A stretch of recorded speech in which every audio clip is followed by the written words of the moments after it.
Hey YouTubers, this is Nate coming back to you again. Wanted to do another bunny update right quick, especially on the little babies and on Angel. Alright, so it's been 1 day since I put the little baby out here, and what has happened is it died. No real surprise there. I mean, the other 5 died. The other 4 died, so the other one dying wasn't a real big surprise. I think it was a mixture of things. She probably got too cold. There was hay in the little nest box down there, and Angel could have also suffocated her. There's no telling what really happened. Thing is, it isn't real cold. It's probably 55 degrees right now. It was 58 degrees all day, and I don't believe it froze to death. I don't.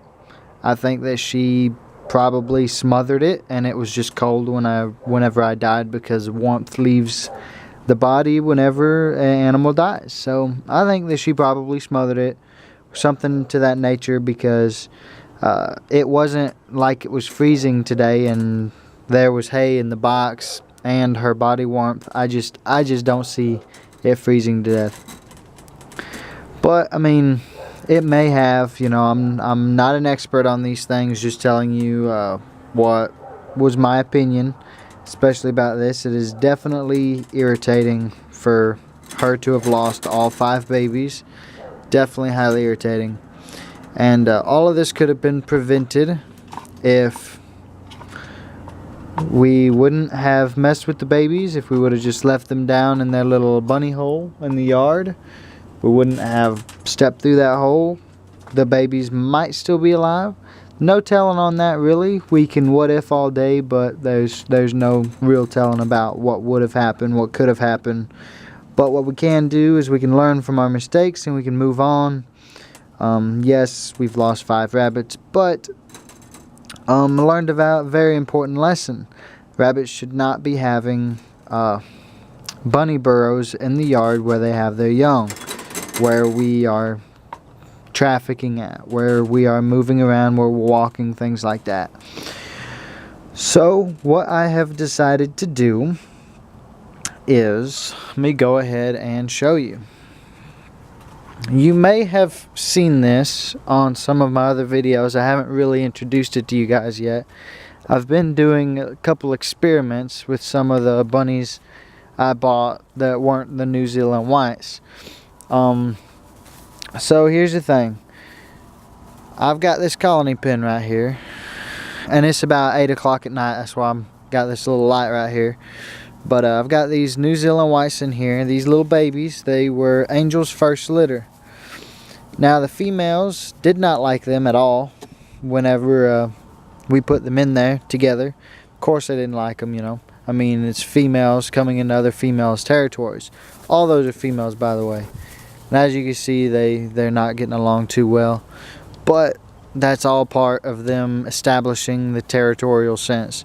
Whose pen this really is. But anyways, so we've got 3 females of the Harlequin crosses, and then we've got 3 baby New Zealand white females in here.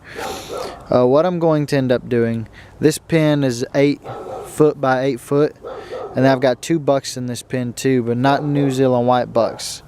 The reason why I haven't put New Zealand white bucks in here is because, to be frankly honest with you, I'm afraid of what might happen, because if I put those bucks in there, the New Zealand whites are a little bit bigger than these are, and if they get in there with the females and impregnate one of them, I'm sure that might end with complications. Now if one of my bucks get one of the New Zealand white does, if one of the Harlequin bucks get a New Zealand white doe, I'm not too worried about it, because it's a smaller male breeding with a bigger female. But I don't want a bigger male breeding with a smaller female of a different breed. That may cause problems in the future, so that's something I want to try to avoid. But I do still believe rabbits should be free range to an extent. I like the idea of them hopping around, being self-sufficient as possible and things to that nature. I do like them being able to dig as much as their little hearts desire. I don't believe that they should be kept up in cages and pens and things like that. But on the flip side of things, you've got the other argument, well, what's best for them? Because with them running around like this, outside and all of this, we do have cats that could get a hold of the babies, which I believe is what happened to Sweetheart's little one that we had over the shed some time ago. I remember mentioning that to you guys in a video. I've searched for it, looked for it all over the place, hadn't been able to find it, jacked the shed up, crawled back under there and took a look to see if I could find it. Couldn't find it anywhere, so I think that maybe a cat took off with it in the middle of the night, which is another problem, mind you, which this pen will solve. What I'm probably going to do is I'm going to be building 1 or 2 more of these, and we're going to be seeing how that goes for a little while. I'm going to try to keep 3 or 4 females to a buck in each pen, which means I might have to be separating some of these bucks up. This one right here, this brown white one, this is a buck. As you can see, they don't like the little baby females very much, but the other buck is a little white one with like dark spots. I believe he's up in there hiding somewhere, but we're gonna have to separate them because I don't want too many bucks per cage, and I really don't want too many females in here either, because then they're fighting and things to that nature. 3 or 4 females is about all I'm gonna have per cage per 1 buck, so we're looking like 4 rabbits in a 8 foot by 8 foot cage. That should be plenty of enough space for them. I've got stuff for them to hop on, get on top of, move around, get away from the elements. I've got a watering container for them, got a feed container for them, which I'm gonna have to modify, get a little bit better system for the feed container. There's that buck I was telling you about down in there, and then I've got a couple bunny burrows, little rabbit boxes down in there where they can nest if they want to, and if they wanted to, they could nest up underneath that plywood as well.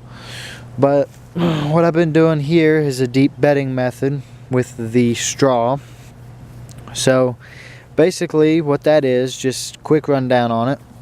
The straw will keep them from digging too deep unless they just absolutely are determined to do that.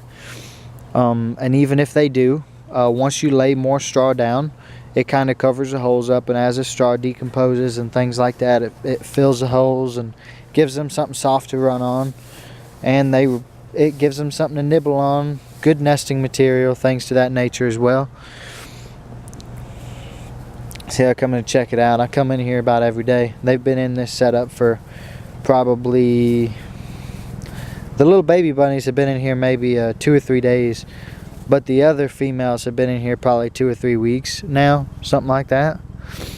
And this way I can kind of monitor the babies whenever they have a batch. If they have a batch, I don't know how this little setup's gonna work. I'm hoping they'll have a batch out here doing their own thing, doing what rabbits do, but there's no way to really tell until they do, and we can address that whenever it happens. But just wanted to give you guys that update. I'm probably going to be building another pen here in the next couple days. Might be as long as a week from now, where I'll have the New Zealand Whites, and we'll see how that works out. But other than that, you guys have a wonderful night. If you have any questions or concerns, please post in the comments. If you have any suggestions, please post in the comments. More than happy to hear what you got to say as well. Go ahead, like and subscribe. I'll keep you guys updated on what's going on. Other than that, guys, you take it easy. Have a wonderful night. Bye-bye.